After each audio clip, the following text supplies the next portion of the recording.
Je m'appelle Angelo, j'ai 8 ans, tout allait bien dans ma vie. Je travaillais à l'école comme les autres, j'étais plein de vie. La danse comme passion, comme Michael Jackson, Just Murphy. Je faisais bouger les gens à l'unisson. J'avais beaucoup de projets pour plus tard dans ma vie. Je m'imaginais déjà faire partie des grandes stars d'aujourd'hui. Ce 3 septembre 2012, tout a basculé. Je ne vais pas bien, mon corps, j'ai du mal à contrôler. Mon bras gauche me fait défaut, puis ma jambe du même côté ne semble plus me répondre comme par défaut. C'était un dimanche, je me souviens. Le lendemain, maman m'amène chez le docteur mais il ne comprend rien. Envoyé à l'hôpital pour des examens, un scanner, des heures d'attente, le pronostic tombe c'est certain. Une tumeur 5 cm est logée dans mon cerveau. Le ciel nous tombe dessus alors qu'il est encore trop tôt. Transfert d'urgence sur Montpellier. Arrivé là-bas on me prend en charge, un IRM d'urgence s'est passé, confirmant le pronostic déjà avéré. À Guide Chauliac, je suis directement hospitalisé. On attend je ne sais quoi, pendant quelques jours je reste enfermé. Le 7 septembre, une biopsie est pratiquée. L'annonce est faite, ce cancer s'appelle astrocytome anaplastique de grade 3. Ça y est, il est nommé. Placé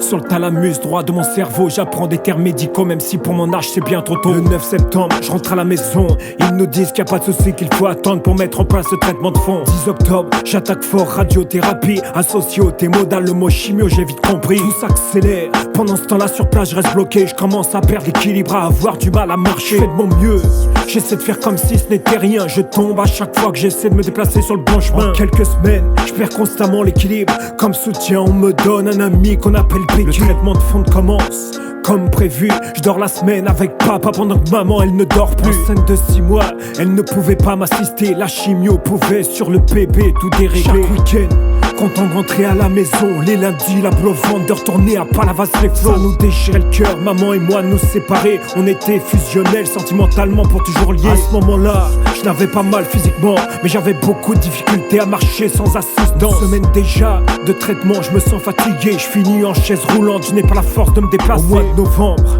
je ne marche plus, je ne peux plus me servir de mon bras gauche, ça y est, je l'ai perdu. Hémiplégique, à contre-cœur je subis, ce n'est pas la suite logique, mais j'y crois, je suis encore en vie. Le 5 novembre, on fête ensemble tous mes 9 ans. J'ai le sourire malgré que je sois en fauteuil roulant. Je suis triste au fond de moi, on peut le voir dans mes yeux. Tout le monde y croit autour de moi, donc je ne lâcherai pas pour eux. 17 novembre, à l'hôpital, maman part accoucher. C'était un week-end, j'ai pu être là pour en profiter. À m'asseoir sur mon fauteuil, elle m'a aidé. Nous nous sommes pris dans les bras et mis à pleurer comme jamais. Je suis parti, maman a continué de pleurer. J'ai dû avec papa alors d'elle m'éloigner. Ce mois de novembre, je m'en souviendrai. L'IRM annonçait que la tumeur d'elle-même grossissait. Mes parents, pris de panique, décidèrent d'avoir la vie médicale d'un autre spécialiste. Le 27 décembre, nous voilà à Paris, sous la tour Eiffel, ce jour impossible d'oublier, tellement magique. La suite, direction Gustave Roussy, le docteur nous recevait, posait le même diagnostic, précisant qu'à ce stade, opérer était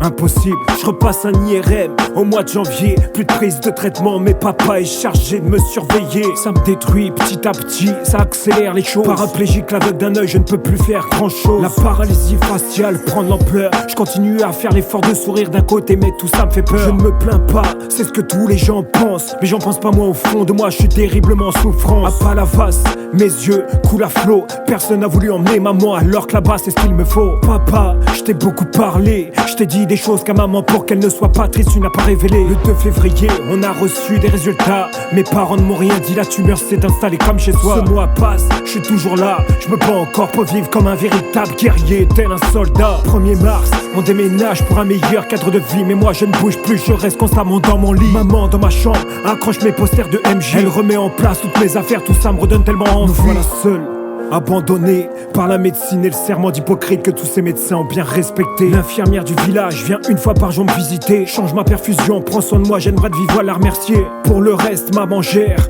elle s'occupe de moi, change mes draps, fait ma toilette et m'aide pour m'habiller. Mes parents passaient leur journée près de moi, à me lire des histoires, à me mettre de la musique sans jamais me lâcher. La suite, moins sympathique, je souffre, j'ai mal, je ne peux plus m'exprimer, plus aucune larme sur mon visage n'arrive d'elle-même à glisser.